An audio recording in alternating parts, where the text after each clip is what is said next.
கன்னியாகுமரி மாவட்டம் நித்திரவிளையில் மதுபோதையில் தனது தாயை இரும்பு கம்பியால் தாக்கி கொலை செய்ய முயன்ற ரதீஷ் என்ற நபரை போலீசார் கைது செய்தனர். ரதீஷ் தினமும் மது அருந்திவிட்டு சென்று தாய், தந்தை, மனைவி உள்ளிட்டோருடன் தகராறில் ஈடுபடுவது வழக்கம் என்று கூறப்படுகிறது.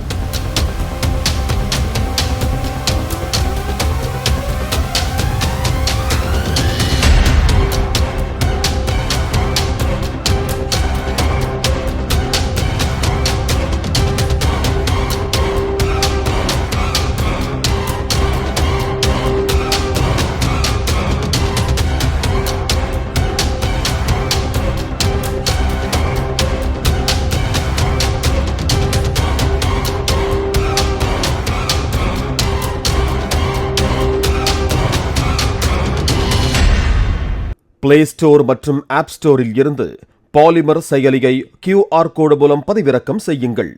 செய்திகளை உடனுக்குடன் பெறுங்கள்.